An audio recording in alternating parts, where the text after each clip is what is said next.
When you get over 2 or 3 offices, even if you're not taking on a partner, it's getting big enough that you probably need to professionalize the operation. The only way of really testing the market and understanding your worth is to run a process versus, one single person, been just making an offer.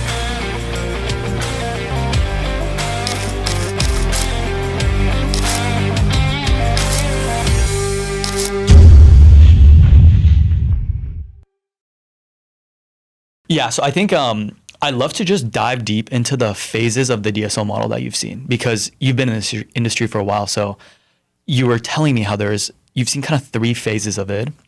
And I'd love to understand what the 3 phases are, and then maybe even dive deep into like what the big differences between them were to get us to this point. Well, I think you're talking about DSO 1.0, 2.0, and 3.0. We're in DSO 3.0 now. DSO 1.0 was the first attempt at this. And unfortunately, those organizations didn't follow the regulations. They were largely litigated out of existence they didn't provide comprehensive services. It was all in a lot of ways a stock play where, we would pay you cash or stock up front, and then we would get, I think they charged 25% of revenue, sort of indefinitely without providing any services. We would just sort of recapture our investment. And in the end of the day, that doesn't comply with the regulations, and they were sort of litigated out of existence. That happened around early 1990s to about 2000 or so, early 2000s. Around the early 2000s, DSO 2.0 began.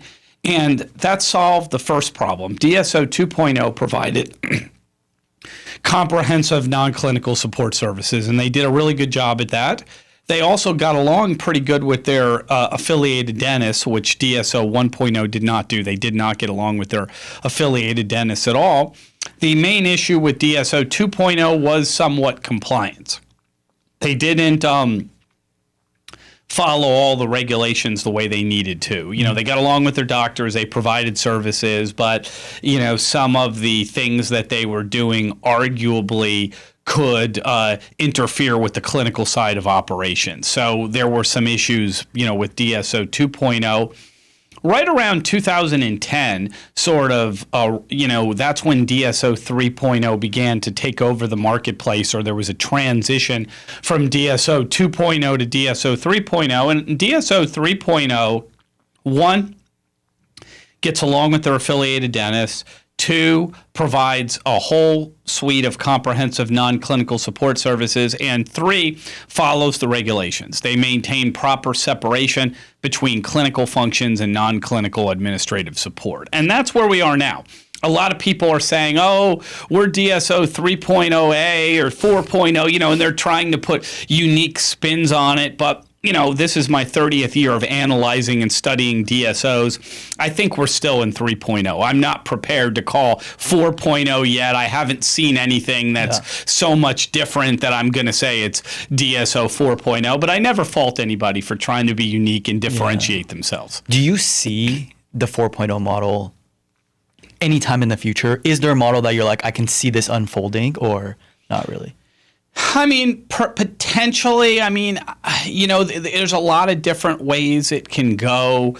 There are certain folks that are suggesting, a DSO 4.0, maybe the traditional route of becoming private equity backed may not be, for everyone. And maybe there's an alternative out there that's a DSO 4.0 that's owned by some of the, doctors still. There's a few models that are trying to do that where, there is no private equity involved at all. I just haven't seen it widespread or enough that I can really declare, hey, this is really a thing. There's a couple one-offs that I've seen that, might be working from a one-off standpoint, but I haven't seen anything so prevalent that I can say, this is really, really different. This is now DSO 4.0. Yeah, so 3.0 was very private equity focused. Maybe we should talk about what are the different models that DSOs can structure themselves out, and what are the different ways they can partner up with any sort of capital? Well, there's a lot of things that have been tried, but the conventional model, and when I get asked this, I really try to keep it simple, Solar. I mean, there have been a lot of models that have been tried, but they've struggled, and others have done things just for the sake of doing it, but they don't really add any benefit. So, I mean, it's the sort of thing where I think the tried and true model that I would like, that we see the most and the one that works the most is, you've got a holding company, and that holding company is owned by a combination of private equity, the executives of the DSO, and a lot of the doctors that have rolled over their shares. And below the holding company is a DSO opco, an operating co.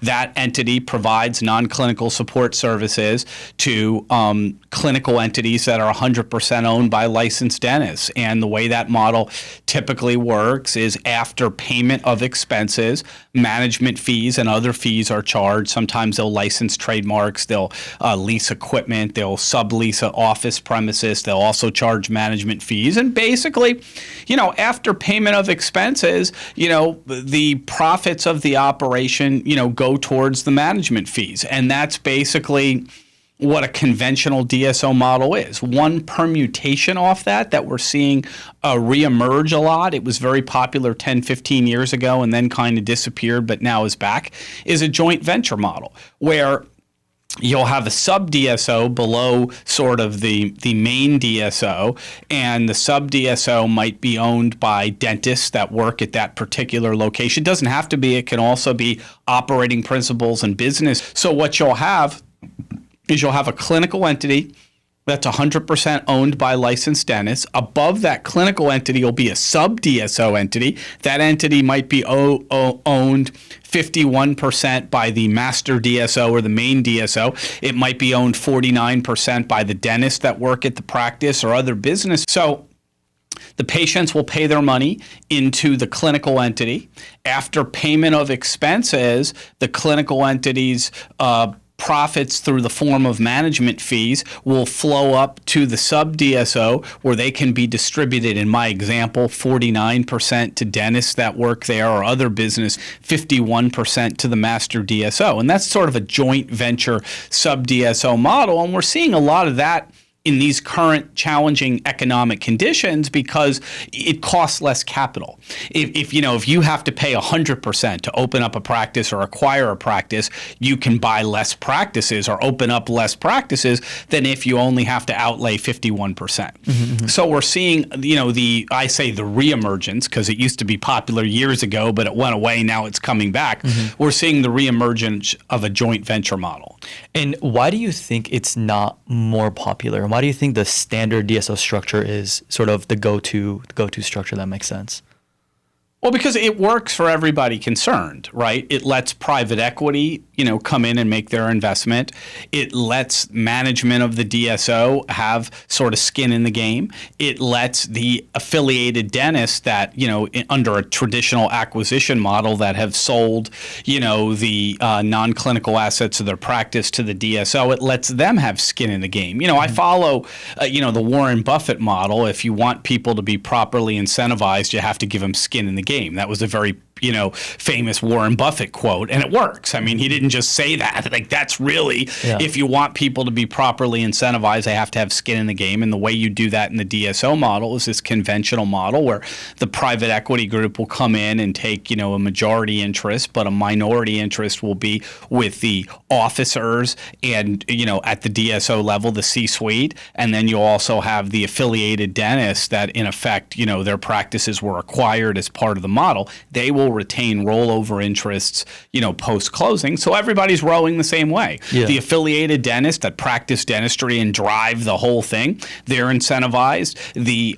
C-suite at the DSO that has to properly manage everything, they're incentivized. And of course, the private equity group that made the investment is incentivized. Yeah. Where do you think some of the negatives are with that model? Because it sounds like everyone has the right incentive there. Where do you see it not succeeding as much as you would assume it does?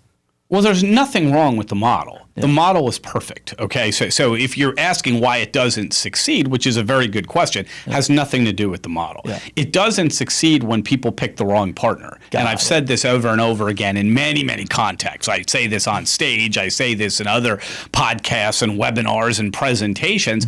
The most important thing when you're doing a DSO venture, from both equity, the buyer standpoint and the seller standpoint, is you got to pick the right partner. And what works for one person might not work for another person. I mean, it's sort of like marriages. I mean, people sometimes come up to me at dental events and conferences and they say, who should I partner with? And I look at them like they're crazy, because it would be like if I just met you and you walked up and said, well, who should I marry? I would say, well, I just met you. I mean, I guess if I spend hours or, years with you and I become your friend, I can maybe answer this question. Yeah. But when I just met somebody, I mean, it depends on, it's like a marriage. It depends on many, many things. Yeah. Do you want to be, micromanaged? Do you want a hands-on manager versus a hands-off manager? Are your interests, long-term interests for growth of the business, aligned with the partner? Are your personalities, compatible? Are they not? A lot of the things that would go into a traditional, should I marry somebody, would go into this business partnership. And I've seen it where, people sometimes, if they pick the wrong partner, they fight like cats and dogs, and it's not a good match and it doesn't work out. But somebody else will come in and it'll be a great partnership. So you have to spend the time on both ends. On the buy side, where I spend an enormous amount of time doing, cultural diligence, doing, business compatibility diligence. And the seller's got to do this. What I see too often, is the buyers are honest about who they are, okay? They say, this is our model and this is what we want to do. And I see a lot of sellers, if I have to be honest, sometimes people make mistakes on both ends. But if I want to be honest about where I see the majority of the mistakes being made, is the seller becomes blinded by the money that's coming. The buyer comes in and the buyer tries to tell everybody this is what's going to happen and this is what we're about. And the seller sometimes just sees dollar signs and says, yeah, I don't know about that, but look at that money there. And, indeed, the money gets wired to their account, and then they find out after the fact that this is just not a good match. And very often they live to regret, sort of taking the money because they're just unhappy, with the partnership. Yeah. Just to confirm, no wife for me. You're not going to find me a wife. Well, no, I mean, but right. But if you'd asked me that question, it's like that. But the same thing, if you asked me on a business standpoint, I would say, we got to take time and understand, if you did come to me in a business context, don't know if I can help you with the wife thing or what's going on there. But if you came to me in a business context and said, who should I partner with? I would say, well, you better commit to spending dozens of hours with me going over things. And after we spend that time together, I'm more than likely can probably give you some pretty good advice about a business partnership. But if you just met me at a conference and just came over and said, hey, you've known me like 10 minutes, who should I partner with? Very, very difficult to do that, if not impossible. I agree. Maybe we should talk about when is the right point for a practice to actually start thinking about proper structure, compliance, and all that good jazz. Because I feel like, obviously you're a solo practice at first and you start growing, and maybe we walk through that evolution of a practice of single doctor, single location, and then what is sort of the next stage? You start partnering up with people, and I'd love to just walk through that journey and figure out the point where you should start focusing on the DSO. Yeah, I mean, look, if you're going to stay as a solo practice, and some people can be very successful and make a lot of money, and I sometimes counsel people like, I want to get 10 offices. Why?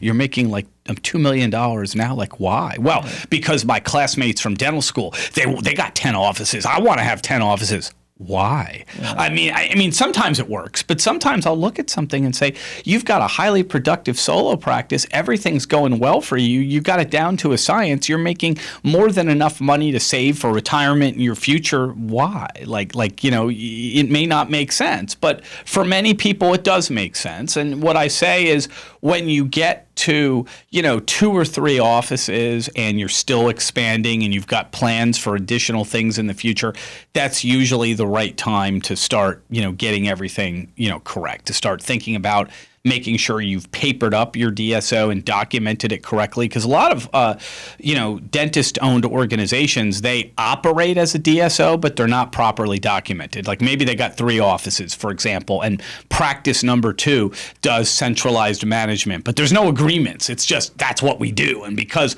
I'm one dentist and I own it all, I can just grab all the money however I want to grab all the money. And it's just me. I conferred with myself and I decided I'll take some money, because I'm the sole owner, so I can use it all like my individual piggy bank, and there's no problem because I'm the sole owner and I can do what I want.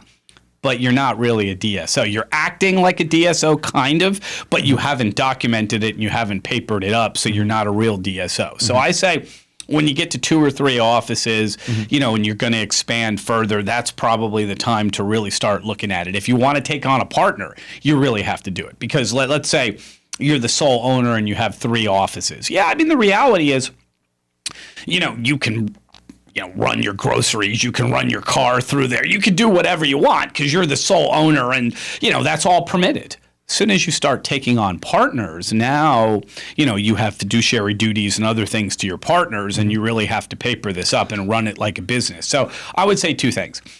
When you get to 2 or 3 offices and you want to expand, you're probably big enough that even if you're not taking on partners, that's the time to do it. Certainly, even if you only have 1 or 2 offices, but you're taking on partners, that's the time you really need to do it. So it's not necessarily the number of locations. It's the fact that you have committed to partnering up with someone, and the number of locations is just sort of a indicator that this is the right moment for us to do it. Because even if you're a single location and you're planning on partnering with someone, I would assume you still have to, get your... Yeah, at that point, right. Because if you have your solo practice, silly as this sounds, it's all legitimate. If I have my own practice and I own it, I can run my groceries, my car, my personal expenses through there. And, in the end of the day, you can account for your taxes and it's all fine because you're the sole owner and there's no problem.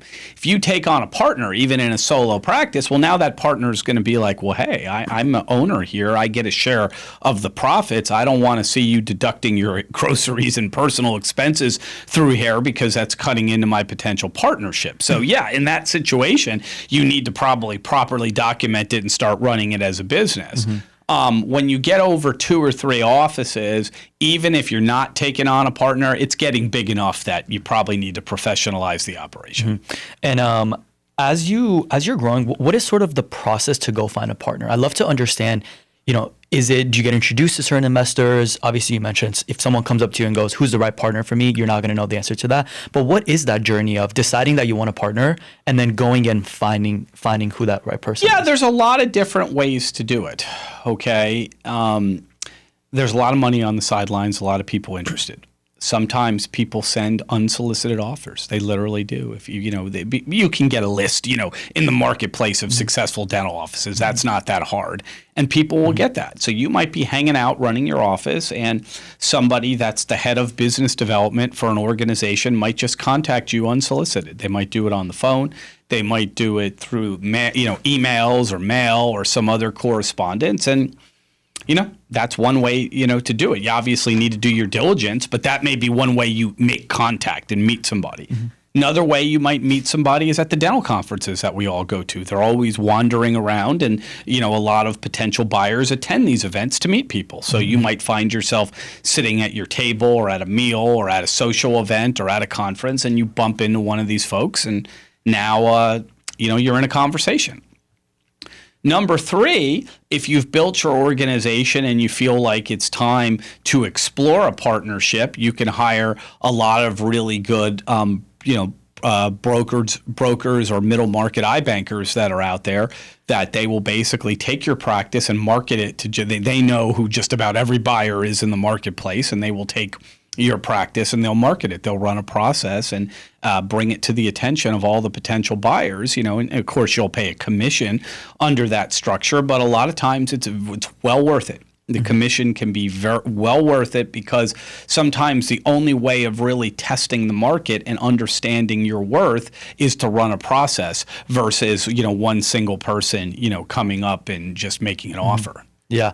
Kind of a side question, but I'm very interested in how did you start Dykema, the conference? I feel like I kind of got to see it at this stage, but the early stages of anything is so fun to go through. Well, I've been answering that question a lot lately. I don't know why. I've been on a few of these shows and people are asking me that question, and the answer is not going to change, but I've been answering that question a lot lately. So this is our 12th year doing the event, and around, maybe 13, 14 years ago, is probably when I started to get the idea. I was, had been in the DSO industry from the very beginning, from the very first DSO 1.0, studied it, felt like I knew a lot. And I would go to some of the events, and they were very rudimentary because, DSOs now are about 30% of the market. If we go back 15 years ago, they were maybe 10% or less of the market. And, there weren't a lot of people that had studied DSOs and knew a lot about it. They were starting to emerge, and people knew they were coming, but in terms of people really understanding it, there wasn't a lot. So you'd go to either two things. You would either go to regular dental conferences, not DSO conferences, but regular dental conferences that have been around for, 100 years, or you would go to very, very basic and rudimentary DSO conferences. And I would attend all these things. And I would listen to people try to talk about DSOs. And to be honest, I was just dissatisfied. I didn't like what I was hearing. I mean, the things that were being said, I didn't think in a lot of cases were accurate, or they were given part of the picture, or, just I didn't feel like we're adequately educating the public. Mm-hmm. So the first thing I did, illogical. I mean, nobody wants to invent a conference and go through all this work. So the first thing I did is I went to some of the organizers of some of these events, and I said, hey, I've been doing this for a long time, because even that I've been doing it 30 years. So if we go back 15 years, I'd been doing it 15 years. So I said, I've been doing this a fair amount of time.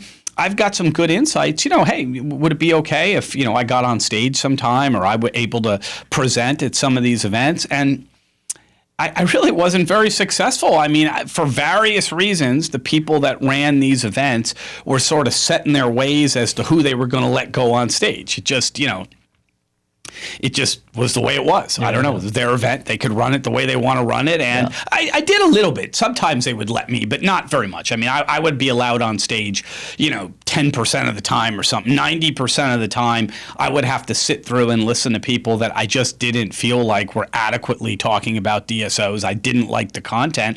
And I tried to collaborate. And at that time, they were just kind of not interested. So I said, look, rather than just sit here and be unhappy, let me do my own event. And I started to think about it, and it didn't happen overnight. I mean, I put a lot of thought into it. Our very first event had 41 people. I was like, wow. I mean, I thought we put on good content, and it was quality 41 people. It really, really was. If I told you some of the people that were in that very first room, they are high quality people right now that have built really incredible organizations, but it was still only 41 people. And I said, is it worth sort of doing this again? And, we tried it again and had 75 people. And I was like, well, a little better, but I'm not sure if I want to do this again. And it wasn't until the third year that we had about 300 people, and I really felt like, there is great interest in this, and we're able to do it. And the funny thing was, in year 3, a lot of those people were like, we didn't know you were doing it, and it was true. I didn't quite know how to market. Today there's a well-defined path to marketing DSO events. We know who to contact. We know what to do. Mm-hmm. During Dykema #1, it was still a little unclear as to who we had a list of some people, but I really had to hand make the list almost, sit down on a notepad and write out who I thought, and then try to find emails. So it was somewhat challenging. And what I found in year 3, when we finally got 300, they were like, we would have came 2 years ago if we knew this was going on. So it told me there was a lot of interest in it. People wanted really good content that was accurate, that was, value added, that was insightful. And I was finally onto something. But the short answer to your question is I did it because I was dissatisfied with the educational content I was seeing in the marketplace. I tried to collaborate. They really weren't interested in involving me. So I said, let me do it myself. Fuck it, I'll do it myself. I'll do it myself. Do you see, so obviously year 1, 41 people, year 2, over 70, and then 300, that big jump. Was it mainly just word of mouth, or was it you guys figured out how to do marketing around the event also? We didn't really figure it out till year 3 or 4, to be honest. And again, it's easy to criticize myself now, what a bonehead I was, but you didn't know. I was trying, DSO conferences are very prevalent now. They were not prevalent 12 or 13 years ago. There was no like playbook for doing this. So as I recall what I did is, we were members of the ADS at that time, the ADSO, the Association of Dental Support Organizations. They had a mailing list that because we were members, there was like this this printed out, it wasn't even digital list of some emails. So, we certainly emailed some people on that list. A couple prominent dentists that I knew just kind of invited their friends, and it was literally word of mouth. It wasn't very precise, but they called some folks up and got some folks to come. Once we got to year 3, if you know Bill Newman from Group Dentistry now, it's one of the premier, if not, the premier publication for the DSO industry. He went to the event and he liked the event and he started writing articles, in his digital content. And we started, that was a big boost to us. And I've always thanked Bill for that. He's a friend. I've always told him that was a big boost to us. And our mailing list started to increase. People would just, I'm saying our internal Dykema, I say mailing list, I mean our email list is what I'm still a little old fashioned having done this 30 years. Nobody was mailing anything, but they used to call a mailing list. But I guess it's an email list or whatever you would say. So it is mail, but email list, it just started to grow. People said, add this person, add that person. This person was sad that they didn't know about it. They want to be included next year. And we started adding people. And it's like that rule, where things exponentially, if you're good at math, maybe you tell 5 people, then you tell 10, then you hit that critical, I can't remember what it is, but when like 120 people know, it starts to take off like wildfire. Eventually we hit that threshold where that certain amount of people knew that it went viral. There wasn't a thing as going viral then, but it started to go viral, and people at least within our DSO community, it went viral. And all sorts of people started emailing me out of the blue like, hey, I'm sorry I missed the event. Can you add me next year? I want to go. Can you tell this person about the event? And gradually, because to finish the story, Solar, so we had 300. Then we had the next year about 450. Then the next year we had about 650 or so. Then the next year we had over 800. Then COVID hit, so there was no event. Then we came back over COVID and we set a record for the largest event in the history of the industry, about 1,200 people. That was in 2021. Then in 2022, the next year, I believe we hit about 1,600.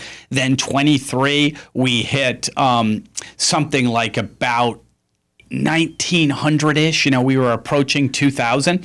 And then in 24, then the next year we were over 2,000. And this year I feel like we're going to be 2,200 is what we're looking at. Do you want to keep growing the event year over year? Or is there a point where you're like, we're very satisfied to keep it very intimate and just focus on, I don't know, maybe the content or whatever aspect of it?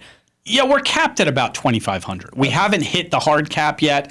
But because we've signed now a 5-year contract with the Gaylord Rocky Mountain Resort in Denver, we're going to be there easily another, I can't remember, 4 or 5 years. And I think we just extended it another year. It's amazing. You got to do this stuff, Solar, 5 years in advance. I'm like, we may not be here, but you got to do this stuff. We're capped at 2,500. And for the DSO industry, I think that's about right. I really, really do. That could change in the future, but for the foreseeable future, I make a joke. There's not more than 2,500 people I really want to see, that I know. Because some organizations, some of the vendors, they start duplicating, they start sending 80, 90, 100 people. We don't necessarily need, 100 people from a vendor. We could, take that down to 50 and allow 50 other people to come. So, we're capped at 25, but we really, if we started like limiting certain attendees, we could probably get it to 26, 27, 28. What I'm saying is, or actually I'm saying it the wrong way. We could really make that 2,500 count and involve additional organizations. So to me, I think that's 2,500-ish is the number. Now, if we're here 10 years from now, we're all still doing this, that could change. But for the foreseeable future, I think, we still haven't hit the 2,500. I think we're going to be 2,100 or 2,200 this year. Yeah. Last question on this before we go back to, the M&A process. Is there like the craziest moment you remember at Dykema where maybe, I don't know, I don't even know how to define crazy, but is there one that comes to your head? Well, there's been a couple crazy moments. I mean, in our event, Dykema 4 in New Orleans, I remember we had some alternative DSOs. And it's funny, for a while, there were some alternative DSOs that were being sort of, tested out in the marketplace. And as it turned out, most of them have folded. The conventional model we were discussing earlier, that's really the prevalent model, and it's really one out. Mm-hmm. But I remember we had some alternative guys on stage, and I'm not going to name them, but they started criticizing the conventional model, and they started, saying crazy things about, criticizing private equity groups and criticizing the model. And I didn't know it was going to happen. I was the interviewer. I was interviewing them, and I asked some questions like you're asking me, and I thought I was going to get one set of answers, and I got just a crazy set of answers. And then, that segment ended, and I remember thinking, well, that was a little crazy. And then all of a sudden, I get accosted by the private equity people that were in the audience, and they're like, we want to go back up there, and we want to present our side of the story. And literally, I think I let them come back up, and it was not scheduled. I mean, we couldn't really do that today. It's such a tight event, but back then we had a little bit of wiggle room. So I was like, all right, these guys are coming up for 15 more minutes. And then they got up and they presented, the counterpoint to it, and it got very, very tense. I mean, I remember also what people didn't see is, kind of backstage, some of the PE guys were confronting some of the people that criticized them. And it didn't, I don't want to say it was a fight or anything, but it got tense for a while. The gloves were put on, but no punches were thrown. No punches were thrown, but they were in each other's face a little bit. I mean, and I was there thinking, and this was early, this was year 4, and I'm thinking, this is my event. I got a responsibility. What do I do? I started trying to separate people a little bit. I mean, that was, one of the that's insane. One of the crazier times. Another one that was fun. It was fun. Wouldn't say it was crazy fun. Yeah. Is when we booked the professional wrestlers right after COVID. People needed something fun, and we booked. A great organization that I do work for, Rodeo Dental, had some folks on their staff that also moonlighted as professional wrestlers in South Texas, and I attended the rodeo event, to be clear, and they had them appear at their event, and they tore up their sound stage, and it was like an accident. Like they were supposed to put on their performance, but they got carried away and they started wrecking certain aspects of the stage, and they had to clean it up, and they did it in front of the rodeo's PE sponsor, and it was fun in the end of the day, but it got a little crazy. So as a result of that experience, I went to my good friend Sam Zarabi, the CEO of Rodeo, and said, hey, can we get these guys at our event? It would just be fun. And he made that happen. And Sam and his PE sponsor appeared on stage with me as part of the skit. And I was telling him about his event. I said, Sam, you got great culture at Rodeo, and it was so much fun being at your event, but you had those crazy professional wrestlers. And he goes, oh, yeah, no, that was crazy. And we put up a picture of what they did and stuff. And I said, I think we even played a short video of them wrecking the stage. And I said, of course, and it was all part of the skit. I said, of course, we would never do that here. We couldn't do anything crazy here. And he goes, are you sure about that? And I said, oh, I'm absolutely sure. And then they came out and they did a crazy thing, and they did a flip on stage, and they were tackling people. And I think everybody in the audience was really surprised that we actually did that. And they were like, wow. And it was kind of crazy. So that was another real funny moment from the event. And I was hoping that people would enjoy it, and it seemed like they did. Yeah. Maybe a boxing match next? You never rule it out with us. We just keep getting these crazy ideas. So I don't know. We don't have a planned boxing match this year, but you just never know what we're going to do. Yeah, awesome. So you said something about the first crazy thing at Dykema about the PEs and the people criticizing them. Where do you think there's a lot of misalignment or misunderstanding of PE firms versus folks that criticize them? Yeah, I mean, there's this narrative sometimes when I present to dentists that, PE is maybe some negative thing, like, they're just trying to make money. And I said, yeah, well, what's wrong with that? Well, they're just trying to make money. I'm like, money is good. And aren't you trying to make money? Well, yeah. And don't you want your business to appreciate in value? Well, yeah, but they're just trying to make money. And I'm like, the issue is not PE. The issue is picking the right partner. And it's what I've said on this show already several times. If you pick the right partner and everybody's values are aligned, PE is a great thing. It's an absolute great thing. If you pick the wrong partner, then whether it's PE or an employee or a different, investor, it's not going to work out. So I think what people are saying when I go and I present to dentists and they're being critical of PE, what they're really saying is a friend of mine, a colleague, somebody I know picked the wrong partner and they're unhappy. And I understand that. That is when you pick the wrong partner, it often doesn't work for either party and it becomes a big problem. But that's not, don't ever confuse that with some indictment of PE. It's not PE, the concept of PE's fault in any way, shape, or form. It's the participant's fault for not picking the right partner. Mm-hmm. Yeah, that's fascinating. Are there ways? So let's assume that you end up picking the wrong partner. What are the best ways you've seen people, sort of come out of it, or in good terms? Like, what have you seen where both parties are happy? Yeah, I mean, there's a couple things that can happen, right? Well, there's three things that can happen that I've seen. Two good, one not so good. The good ones are either you find a way to work together. You say, hey, we're in this now, and we got to find a way to work together. And you come together, and it takes a little give and take on both sides. But the clinical folks and the PE folks come together, and they just work it out. I see that happens fairly, frequently. Maybe it starts off a little rough, and they figure out a way to work together, and that's one way to do it.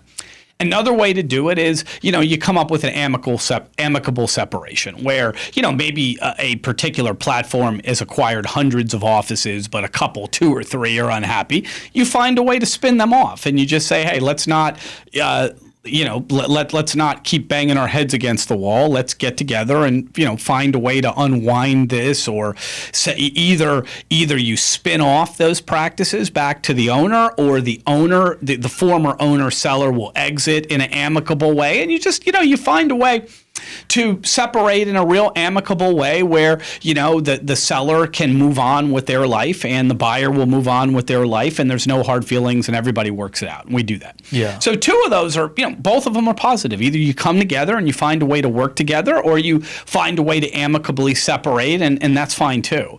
The other one is you're just cats and dogs, World War III, and lawsuits and actions, and everybody's fighting all the time. And unfortunately, in this marketplace, I see that every day too, and it's a shame because a lot of brain damage, a lot of money gets spent, and very seldom do you end off better off than you would have if you just found a way to come together or amicably separate. Yeah. Interesting. When you see all the money spent and all the brain damage at the outcome of it, you very seldom do you say, this worked out good. Like, we're glad we sued each other and this happened. What you usually say is, well, at least it's over with now, but it probably would have been better off if we could have, at the early stage, found a way to get together and resolve this. Yeah. So maybe let's go back. Let's continue like what we're talking about on the M&A side. So you find, the list of investors that you could partner up with, whether it's through the brokers or yourself, or you get introduced, however way it is. I'd love to maybe just go through that process and what it looks like on the M&A side. So what is the first step of these conversations with PE folks or other folks that are focused on, partnering up with these practices? Well, I mean, one, you want to see if there's just a fit in general. I'm not talking about picking the right partner. I mean, is the practice's financial performance fit with the profile of what the buyer wants to buy? Is the payer mix correct? Is the geography correct? I mean, if you're a buyer and you've got you've got affiliated offices in New York, New Jersey, Pennsylvania, Connecticut, Massachusetts, and somebody from Seattle shows up, you're going to be like, well, as good as you might be, you don't fit with our geography. Or if you're 100% private pay and they're 100% Medicaid, you might say, look, you're great people, but this is not going to fit. So the first step is we just want to see, could this fit? Like, we're not necessarily together yet, getting to know each other, but like just on paper, could this fit? Meaning if we're in New York, New Jersey, and Connecticut, and this is in Massachusetts, on paper, this could fit. If we're, fee for service and they're fee for service, this thing, could fit. Versus if you look at it and it's obvious it doesn't. Well, they're from Seattle. Yeah, we're in the Northeast. They're in Seattle. It's not going to fit. So the first step is just to see if possibly this could fit, or if immediately it's going to be ruled out due to payer mix or geography or other factors. If you get past that first general threshold, like geographically this could work, the payer mix seems to work, these guys, we talked to them for a few minutes, they seem to be like other people that are in our network, then you really get together and you start to exchange financial information. I mean, you're not going to even bother to exchange financial information if geographically or payer mix it just doesn't fit. But once you say, hey, this could possibly fit, then you're going to exchange financial information. Probably at that point, you're going to sign a non-disclosure agreement. You don't need to necessarily sign a non-disclosure agreement to say, hey, what's your name? Where do you live? How many practices do you have? Tell me a little bit about your organization. You don't need an NDA for that. But now when you start to say, I want to look at your financials, I want to see, your organization, you're going to sign an NDA. And then you're going to look at it. And you're going to take a quick look and sort of look at what the EBITDA might be. Earnings before interest, taxes, depreciation, amortization. That's the gold standard for valuing these organizations. You're going to take a look at that and say, is the profit margin, high enough for us? Are they running a good enough operation? Could we come in and add value? Could we make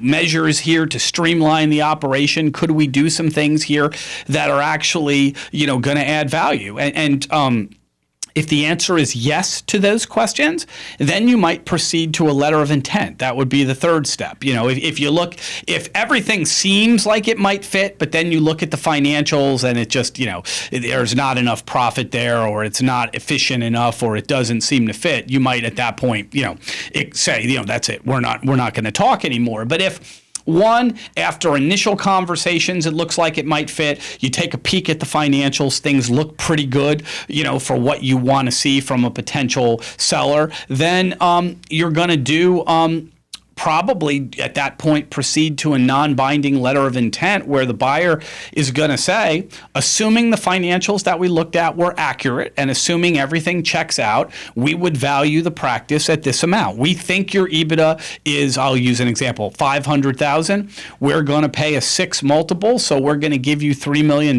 We're going to give it to you 60% cash at closing, 40% rollover, and this is what the deal will look like, subject to satisfactory completion of, financial and regulatory and business diligence. You would sign the non-binding letter of intent, and then the parties would begin the process. Often it starts with quality of earnings. They'll have an accounting firm come in and verify the numbers. And again, if the numbers check out, then everything will keep going. If the numbers don't check out, then the buyer has the opportunity to either walk away from the transaction or renegotiate the transaction. The seller doesn't have to accept any of this, but the buyer has the option to do it, to say, hey, everything checked out, let's go. Everything did not check out and it looks so bad, we're not going to be able to do this. Or we looked at this and we thought the EBITDA was $500,000. It's really $400,000. So we're still interested, but the price is $2.4 million, not $3 million. What do you say to that? And, you have an opportunity to have a little more negotiation and go back and forth. You can argue over the EBITDA. You can say, hey, you got it wrong. You said our EBITDA is 400. It really is 500. Let's talk about this more. And you can talk about it more and sort of see where you could come down. And if you're able at that point in time to reach agreement, either the numbers stay the same, the numbers are mutually modified, where we want them. If you can do that, then you would proceed to legal. Then you'd start drafting up legal documents and you'd, go down sort of that road and get everything sort of papered up and move towards a closing. And that's usually the way the process will work. When you're looking at the financial step, I think it was the second step of what you mentioned after you signed the NDA, are they looking at just the EBITDA number, or are they like slicing and dicing the P&L and trying to figure out like how is this EBITDA getting created? What other metrics are they looking at besides that? Yeah, that's a good question. I mean, today they're looking at everything in 2025. We went back 10 years ago, they just look at the EBITDA because I think dentistry was sexy and attractive and people wanted to make dental investments and they maybe didn't understand it completely. So they would just look at the financial, and if it seemed to check out, like, it checks out out, the numbers are real, they would just leap in and do the deal. Today, in 2025, the buyers are as sophisticated as they've ever been. So they're going to look at a lot of things. They're going to look at a term called seasoned EBITDA. Like, it might be real, but have you established that this is, this is solidified, this is the way it's going to be? Or was this just, hey, last year happened to be a great year for a variety of reasons, but we're not sure if it's sustainable? They're going to look at sustainability of the EBITDA, not just is it real, is it sustainable? They're going to look at where it came from and compare it against risks. They're going to say, hey, it's coming from these insurance carriers, but are there any trends of reducing reimbursement rates? Certainly with government programs, that's something that's looked at all the time. But even in a non-government context, they're going to say, there are certain like I'll give you an example, like there's something called Delta Dental Premier, which has a lot higher reimbursement rates than the regular Delta Dental program. Everybody in the industry knows that Delta Dental Premier does everything they can to get people off Premier and down to the regular rates. And they might look at that and they might say, how much of this EBITDA is exposed to this category that is subject to getting reduced a lot? You wake up, there's a cloud in the sky. Delta says, we're taking you off Delta Premier and moving you down. It's not quite that bad, but there's a lot of conditions where Delta Dental will move people off that program. Could be you have a new owner. Could be you've moved a location. There's a whole variety of criteria where Delta will look at it and they'll say, we're taking you off Premier because of this changed circumstance. So you might look at this and say, well, how much of this is dependent on something that could be reduced later? And that may affect the price. Whereas previously, 10 years ago, they just say, what's the EBITDA? Let's pay the multiple and let's go. They're very, very sophisticated, the buyers right now.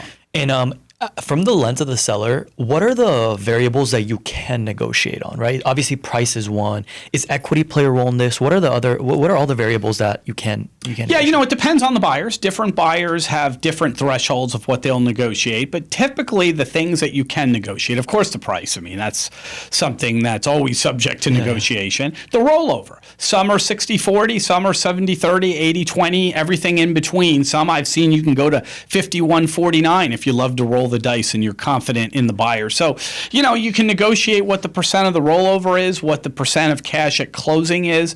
You can negotiate, non-competes at times can be negotiable. Obviously, the buyer is going to want to protect their investment. They're going to want a non-compete, but sometimes there's flexibility in exactly what that non-compete is going to look like.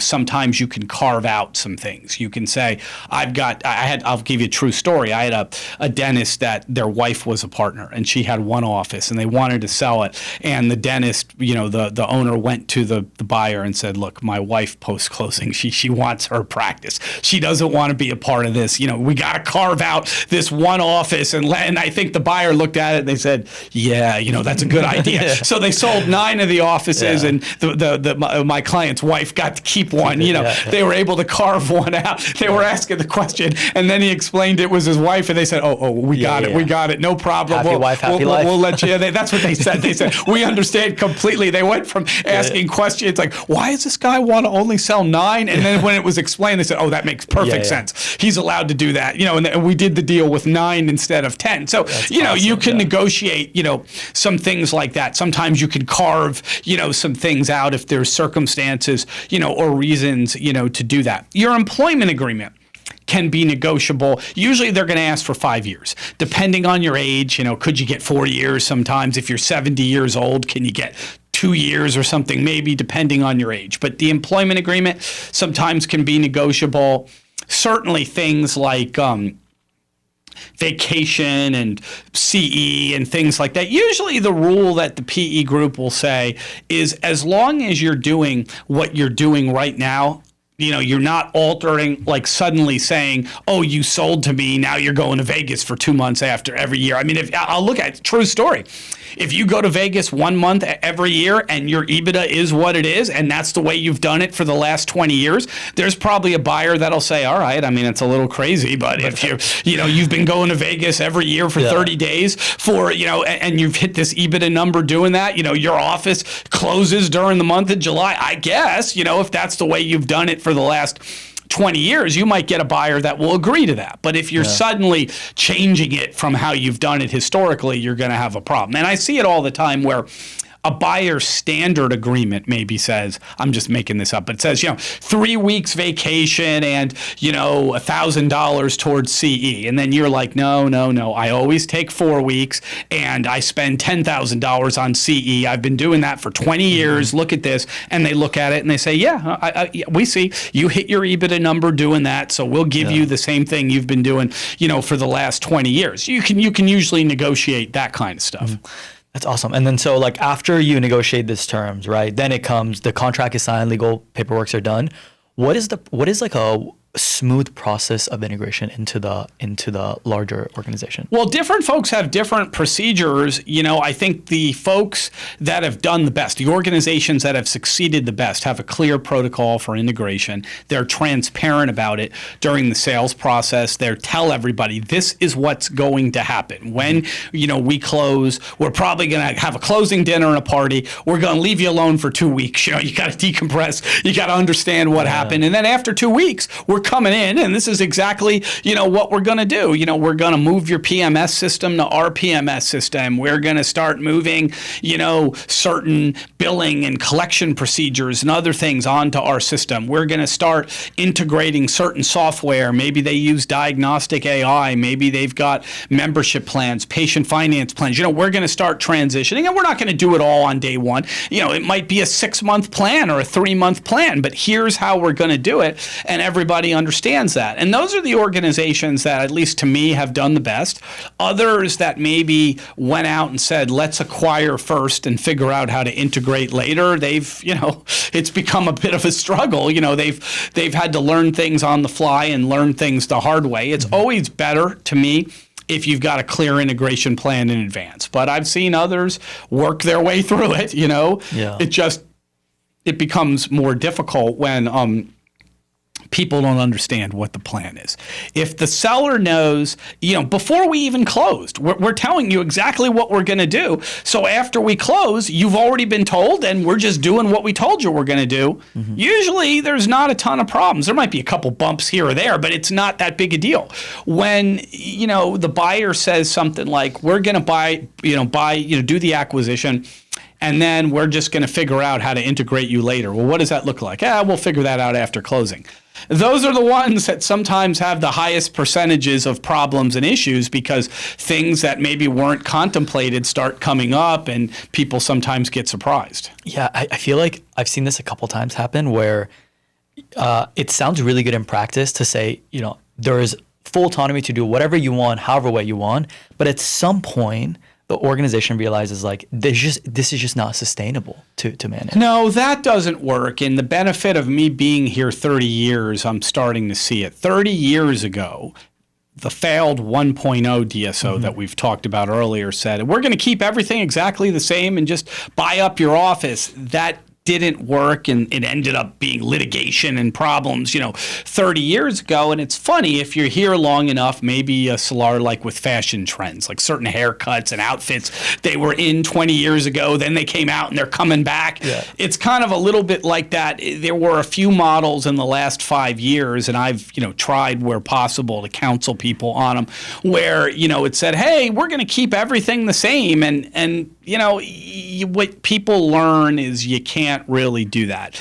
If you would like to do that, if you're trying to run the most streamlined, efficient DSO organization you can, in the end of the day, people got to be on the same PMS system. People have to be on standardized and uniform billing and collecting and other financial and accounting reporting and other things. And you just can't have everybody, like if you have 100 offices, you can't have 30 of them on one PMS system, 30 of them on another third on another. It ends up being incompatible. You end up expending lots and lots of man hours and time trying to do things that should be simple. It should be you press a button and you get a report. Instead, you spend dozens of hours trying to go across organizations. And I think most every DSO that I'm talking to now has figured this out over time.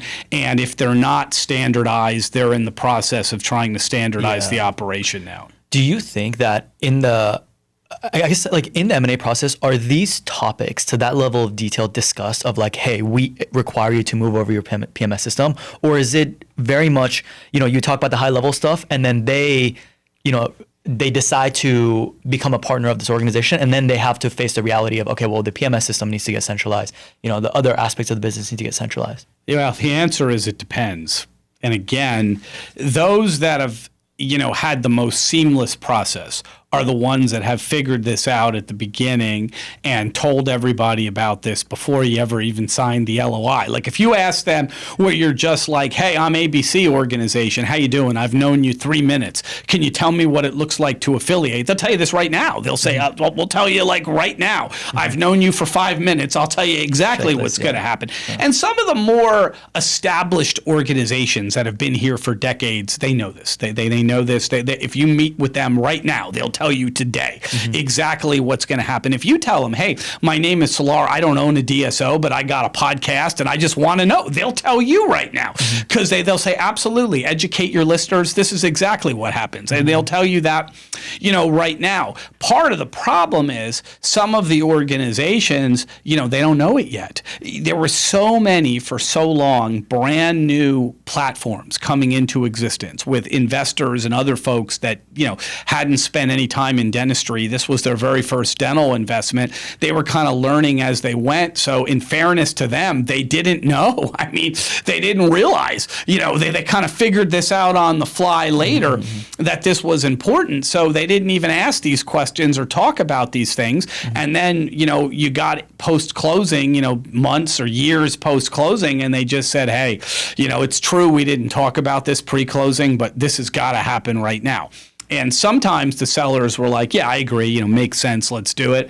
But other times, the sellers would say, hey, this was never discussed with me. This wasn't part of the deal. I disagree. I don't think you should do this now. And then you get friction. Yeah. One last question. When you guys work with not just dental, you work outside in other sectors of healthcare. Are there massive differences you see across each sector, or are there a lot of overlap between them?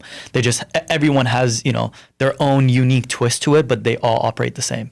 Yeah, I mean, to me, I say this, sometimes maybe some other disciplines get mad at me, but I say if you can do dentistry, you can do anything else because dentistry is by far the most complex to me. It's got more wrinkles. Like you said, the unique wrinkles. Dentistry maybe has, there is a base way to do it, and then there's 15 to 20 unique wrinkles depending on, are you doing Medicaid? Are you not doing Medicaid? Are you doing private pay? Are you doing a joint venture? There's 15 to 20 wrinkles. When we go to the other disciplines, whether it's, optometry, ophthalmology, orthopedic surgery, med spa, veterinarian, it tends to be less twists. It's the base model with one or two twists. And some of the others, if it's med spa, if it's veterinarian, there's no HIPAA that you have to worry about because, obviously the medical procedures of a pet are not protected the way they are of human beings. We love our pets, but we haven't applied HIPAA. That's not happened. Same thing in med spa because it's all cash payments. There's no insurance filing, so HIPAA doesn't apply. So some of the other disciplines have less regulations to even worry about. And to me, they're smoother transactions. Maybe somebody would argue with me, but at least to me, they're much smoother transactions. Yeah, well, maybe they argue, but hopefully no fights and no boxing rings and no wrestling. Not now.